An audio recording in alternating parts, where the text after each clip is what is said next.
हमारे मुल्क के हर हिस्से की अपनी कहानी और अपना विरसा है। ये कहानियां जो रोजमर्रा की जिंदगी के शोर में खामोश हो गईं। ये वो इमारतें हैं जो खामोशी से हर रोज इस शोर में इंतजार करती हैं कि कोई इनकी दास्तान भी सुने। Karachi, a city that breathes history in every corner, a history that goes unheard. इस शहर की चमकती रोशनियों के बीच कुछ इमारतें खामोशी से हमें पुकार रही हैं। जिस मट्टी ने हमें पहचान दी, उसके विरसे की कहानी सुनने निकले हैं।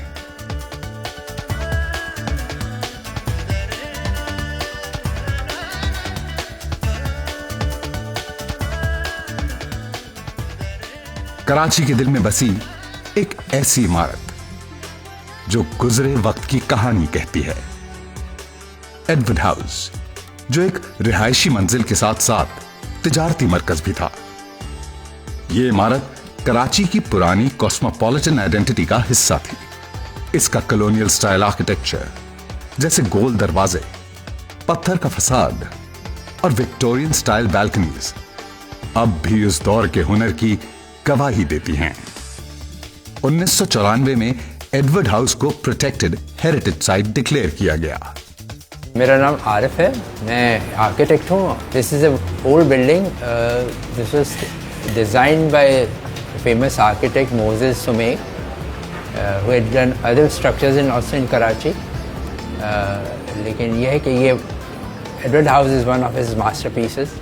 आज भी एडवर्ड हाउस अपनी कहानियों के साथ जिंदा है। वक्त ने इसका रंग हल्का जरूर किया है, मगर हर दीवार में अब भी तहजीब की चमक झलकती है। ये विरासत अब भी यही है, बस जरूरत है फिर से उसे देखने की। ये हिस्से की सिर्फ एक इमारत नहीं, लगता है वक्त यहीं कहीं रुक गया हो। ऐसा लगता है जैसे पहली बार कराची को देखा हो। आए रुख करें एक ऐसी इमारत का जहां कायदे आजम ने अपना घर बनाया। इस मकान के हर कोने में पाकिस्तान की कहानी छुपी है। एक रहनुमा का तजुर्बा और एक कौम की पहचान। ये सिर्फ एक हेरिटेज साइट नहीं, ये एक जिंदा दस्तावेज है जो हमें याद दिलाती है कि आजादी सिर्फ मिली नहीं थी, वो हासिल की गई थी इरादे से और कामिल यकीन से। खारादर की पुरानी गलियों में भी एक ऐसी इमारत खड़ी है जो सिर्फ पत्थर नहीं, एक कौम की शनाख्त है। उस वक्त यह एक शानदार हवेली हुआ करती थी। लकड़ी के नफीस झरोके, पत्थर के बुलंद आर्चेस और बर्मा टीक वुड की छतें एक दौर की तहजीब की झलक देती हैं। पाकिस्तानी हुकूमत ने इसे 1953 में कौमी यादगार करार दिया। So I felt that while we were traveling such places, I felt deeply connected with my roots, and I also felt that I rediscovered the lost part of our heritage. It wasn't just a tour, but it was a visit to a past that lives within us.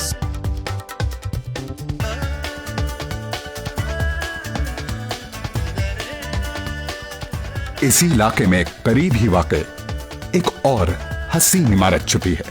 Pakistan चौक के बीच में खड़ी सरनागती building 1930s में इमारत British council library की बुनियाद थी। यहां एक आर्ट स्कूल हुआ करता था।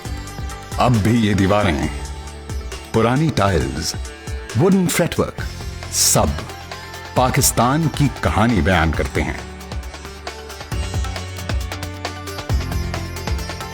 कराची के सबसे खूबसूरत विरसे में एक ऐसी इमारत है जो 1865 से अपनी शान में खामोश खड़ी है। फ्रेयर हॉल, ब्रिटिश राज का कल्चरल मरकज और बाद में लाइब्रेरी और आर्ट गैलरी का मंजर।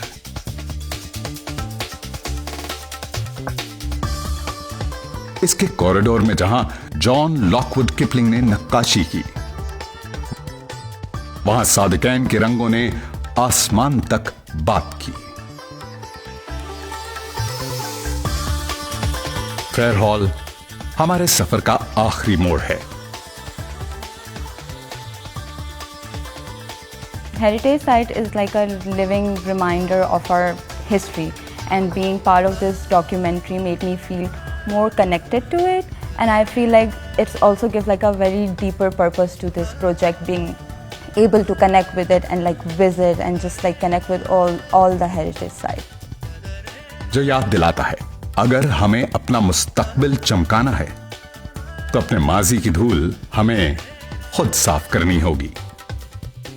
ये इमारतें सिर्फ पत्थर और ईंट नहीं, ये कहानियां हैं, शहर के दिल की धड़कनें हैं। अगर आज हम इन्हें छोड़ दें तो कल हम सिर्फ तस्वीरों में अपना विरसा ढूंढते रहेंगे। हमारा शहर एक किताब है जिसमें हर हेरिटेज बिल्डिंग एक बाब है।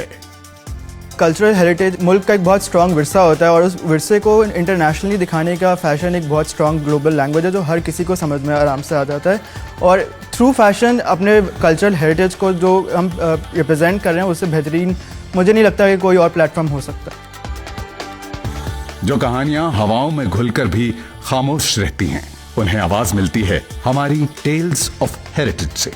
आइए मिलकर इन कहानियों को दोबारा सुनाएं, इनका हर सफा वापस चमकाएं।